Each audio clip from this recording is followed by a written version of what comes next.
What's up, guys? Farm Wrestler here, and I think we've waited long enough. Gonna go ahead and show you where I'm at on the cabin and how I got here. It's been a long journey, a lot of work. Don't hire anything out, just been doing it, me and Grandpa basically, and had a friend come help a couple times here and there. Every screw, every nail, everything other than the spray foam. That's one thing. That's the only thing that I've hired out. I guess technically the digging of the basement I also hired out because I don't have that sort of equipment to be able to do that. But if you want to see how this has been done, come along for the ride. I don't have footage of everything. I have taken pictures for personal use over the years, and this thing has been going on for years. But if you want to see how I've done it, one piece at a time, come along for the ride. So I'm down here in the basement. I think that's where a lot of the echo comes from because there's a structural concrete floor above me. I did that for several reasons. I wanted a super stout floor, gives me tornado protection also underground, and it also creates a huge thermal mass. There's a little over 20 yards of concrete above my head, and when that gets to room temperature, it stays there really well. So this basement has actually been here for over 10 years. I started this project back in 2010, I believe, and it was gonna be, basically like a 16 by 24 foot, very simple cabin. And it went crazy from there. I had a buddy that said, well, if you're gonna do it, 16 by 24 or something like that, you might as well make it bigger. So we ended up closer to like 32 by 40, and I decided I wanted a full basement. And the whole thing has just kind of exploded from then on. I got introduced to ICF, insulated concrete forms, and it seemed like a no-brainer as far as the ease of construction, because it really is easy. They snap together like Legos, and then the insulative values that it provides, and the air tightness and the strength and all that sort of thing. So I'll kind of give you a rundown of the basement here. So this is going to be the basement bathroom, and we'll have a big walk-in shower.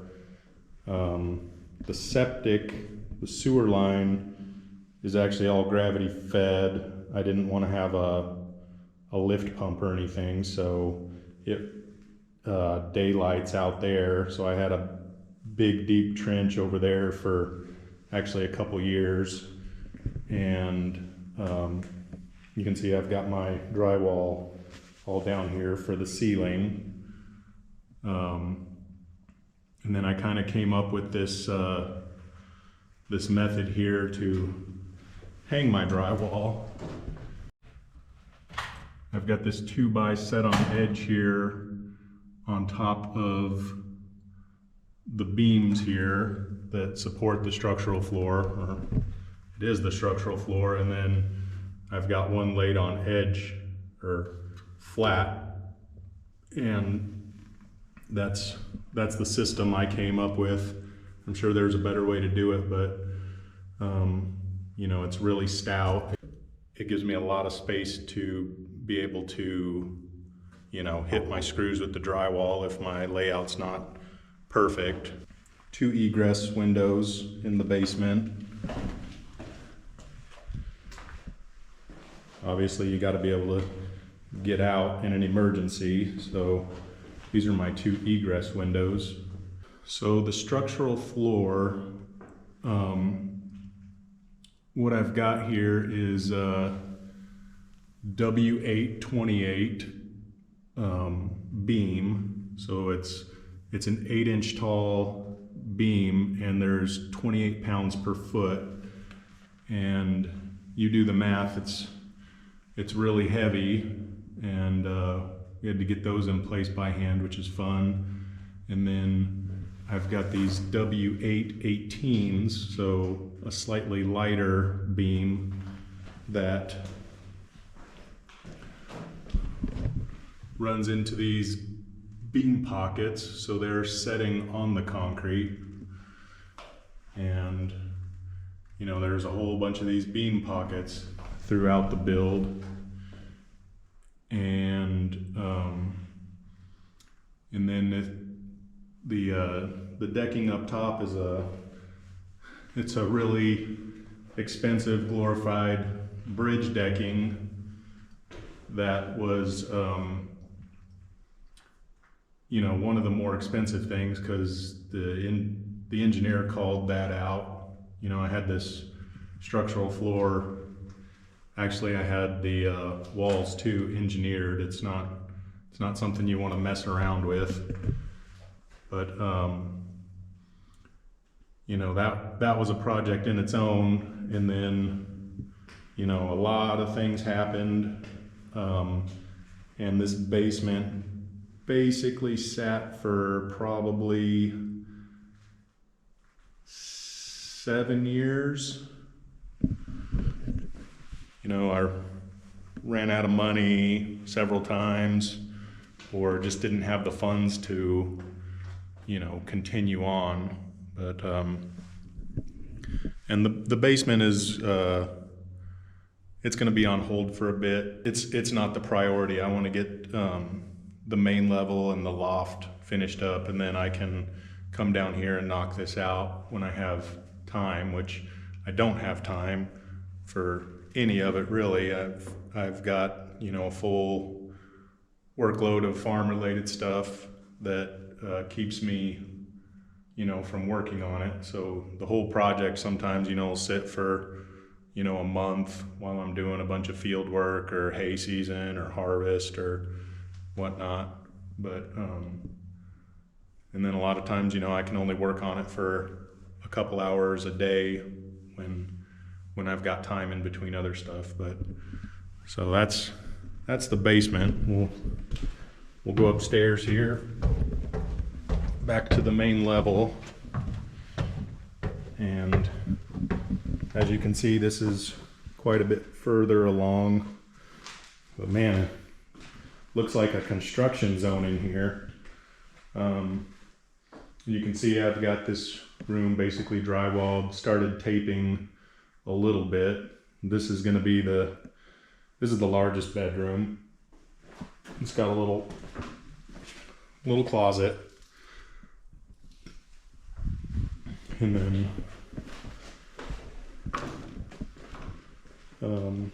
the stairs that go up to the loft.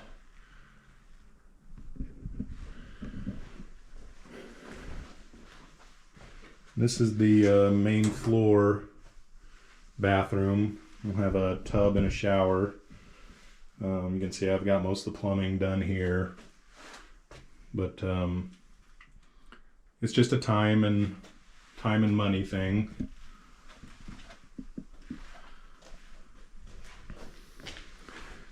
And then we've got this bedroom. It's got a the matching closet. So it's just a 2-bedroom thing. My plan was, I get a bedroom, and then all the kids, get to crash upstairs, or at the rate I'm going, it's going to be the grandkids get to crash upstairs. So This is going to be the kitchen. You can see I've got the plumbing here for the kitchen sink and all that. So I'm walking where kitchen cabinets will be, and then I'm gonna just have a stacked washer and dryer here. I still have to do a vent hole for the dryer vent, but it's a pain.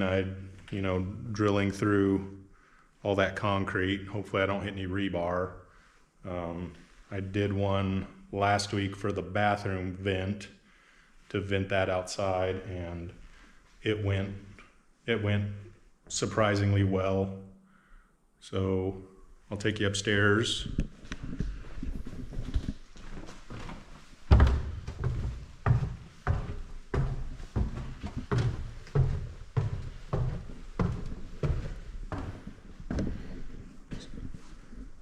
So this is the loft area, and obviously I'll have a railing here at some point. Not 100% sure what I want to do there.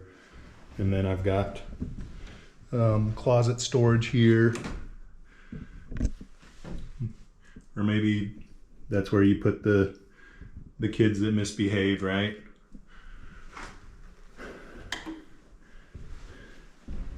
And there's a matching closet on this side. That's kind of the mechanical room, storage, and then of course the Solark, and the water heater will go there, and I'll finish up that plumbing, put that piece of drywall in, and then I'll get this finished taping this room off here.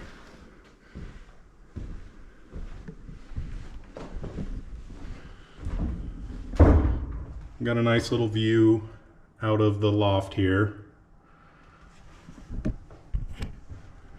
And of course, air conditioning. Can't live without that. So this is the floor from the top side. The plan is just to get it cleaned up, and I don't know if I'm gonna polish it yet or not, but we'll get it cleaned up, stain it, and I will have just a stained concrete floor for the main level here. The thing I worry about the most is probably like a wildfire, and so I've poured an apron around the whole thing.